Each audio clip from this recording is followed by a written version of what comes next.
Gold, trusted gold buyers. మీరు తాకట్టు పెట్టిన బంగారాన్ని విడిపించి ఈ రోజు ఉన్న మార్కెట్ ధరకు కొనబడను.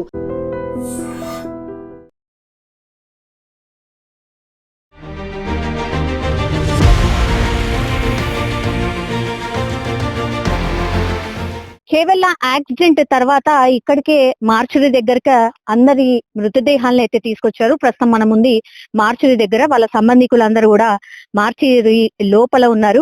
యాక్చువల్లీ చనిపోయింది ఎవరు అనంటే సుమిత్, ఆయన వినయ్ కుమార్ కి సంబంధించిన అంటే వాళ్ళ ఫాదర్ నేమ్. ఆయనకి కేవలం 20 సంవత్సరాలు మాత్రమే. ఆయన BBA చదువుతున్నాడు. ఇక నిఖిల్, ఆయన పాపం ఫాదర్ కూడా లేడు అతనికి, ఆయనకు కూడా 20 years, BBA ఫైనల్ ఇయర్ చదువుతున్నాడు.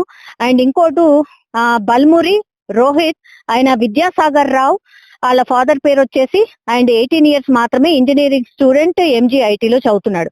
అండ్ ఇంకొకళ్ళు దేవల సూర్యతేజ, అరుణ్ కుమార్, వాళ్ళ ఫాదర్ పేరు వచ్చేసి ఆయనకు కేవలం 20 సంవత్సరాలు మాత్రమే, ఆయన BBA సెకండ్ ఇయర్ చదువుతున్నారు. యాక్చువల్లీ ఈ ఇందులో మొత్తంగా చూస్తే గనక సుమిత్ బర్త్డే నిన్న, సుమిత్ బర్త్డే కోసమని అందరూ పార్టీ చేసుకోవడానికని వెళ్ళిన తర్వాత ఈ ఇన్సిడెంట్ అయితే జరిగినట్టుగా కూడా చెప్తున్నారు.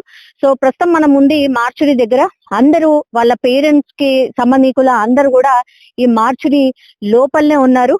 సో వాళ్ళు ఒకటే చెప్తున్నారు, మా పిల్లలు పాపం బర్త్డే పార్టీకి అని వెళ్ళి వచ్చిన తర్వాత ఇన్సిడెంట్ అయితే జరిగింది.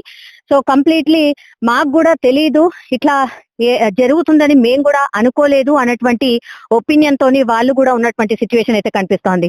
మార్చురీలో వాళ్ళ పోస్ట్ మార్టం జరిగిన తర్వాత మాత్రం వాళ్ళ కుటుంబీకులందరూ వాళ్ళ వాళ్ళ స్వస్థలాలకు వెళ్ళి వాళ్ళ పిల్లల అంత్యక్రియలకు సంబంధించిన ఏర్పాట్లు అయితే జరుగుతున్నాయి. కానీ ఎవరు ఎక్స్పెక్ట్ చేయనటువంటి ఇన్సిడెంట్ అని కూడా మనం చెప్పొచ్చు. యాక్చువల్లీ ఎవరు కూడా అనుకోరు ఇట్లా జరుగుతుంది అని. వాళ్ళ పేరెంట్స్ అయితే కన్నీరు మున్నీరుగా విలిపిస్తున్నటువంటి సిచ్యువేషన్. ఒకరికైతే ఫాదర్ లేరు, వాళ్ళ మదర్ మాత్రం నేను కరోనా టైంలో మా హస్బెండ్ ని కోల్పోయాను, ఇప్పుడేమో నేను నా కొడుకుని కోల్పోవాల్సి వస్తుందని నేను ఎప్పుడు కూడా అనుకోలేదు అన్నటువంటి మాట చెప్తున్నారు. సో మార్చురీ దగ్గర మాత్రం పూర్తిగా ఒక నిశ్శబ్ద వాతావరణం అయితే కనిపిస్తోంది. మరి కాసేపట్లోనే వాళ్ళ పోస్ట్ మార్టం అంతా కూడా పూర్తి చేసి వాళ్ళ వాళ్ళ స్వస్థలాలకు తీసుకెళ్లి వాళ్ళ అంత్యక్రియలకు సంబంధించిన ఏర్పాట్లు అయితే జరుగుతున్నాయి. ప్రాథమికంగా ఇప్పుడైతే వాళ్ళు చెప్తున్నటువంటి మాట ఏంటి అని అంటే, ఇప్పుడు మాకున్న ఇన్ఫర్మేషన్ ప్రకారం అయితే వాళ్ళ పోస్ట్ మార్టం రిపోర్ట్ అంతటినీ కూడా ల్యాబ్ కి పంపించాం. సో వాళ్ళందరూ కూడా ఒక నిర్ధారణకు వచ్చేది ఎప్పుడు అని అంటే, అసలు ఈ ఇన్సిడెంట్ లో ఏం జరుగుతుంది, ఏమై ఉంటుంది, స్పీడా లేకపోతే మద్యం మత్తులో డ్రైవ్ చేసి ఉన్నారా, ఏమై ఉంటుంది అనేది కూడా పూర్తిగా తెలిసే అవకాశం అయితే ఉంటుంది. ఇంకొకరు నక్షత్ర మాత్రమే ఇందులో బతికున్నారు. ఆమెని ఒక ప్రైవేట్ హాస్పిటల్ దగ్గర ట్రీట్మెంట్ తీసుకుంటున్నారు కాబట్టి ఆమె కూడా ఒకటే చెప్తున్నారు, వాళ్ళ సిస్టర్ మాట్లాడింది, ఆమె మాత్రం ట్రీట్మెంట్ తీసుకుంటున్న సిచ్యువేషన్. చాలా మంది కూడా వాళ్ళ కుటుంబీకులు కూడా ఇక్కడికి వచ్చి ఇంకా కూడా ఇక్కడే ఉన్నారేమో అన్నటువంటి దాంతో చాలా మంది ఇక్కడికి వస్తున్నటువంటి పరిస్థితి అయితే కనిపిస్తోంది. కానీ అత్యంత బాధాకరం, ఎవరు కూడా ఎక్స్పెక్ట్ చెయ్యలేదు ఇట్లా జరుగుతుంది అనేసి. సో ఈ మార్చురీ లోపలనే ఈ 4 మృతదేహాలకు సంబంధించిన వాళ్ళందరూ కూడా లోపలికి వెళ్లారు. ఆ మృతదేహాల్ని అత్యంత బాధాకరమైనటువంటి సిచ్యువేషన్ లో వాళ్ళ స్వస్థలాలకు తీసుకువెళ్లే ఏర్పాట్లు అయితే చేస్తున్న సిచ్యువేషన్ అయితే కనిపిస్తోంది. కేవలం మార్చురీ దగ్గర ఉన్నటువంటి పరిస్థితి అయితే ఇది.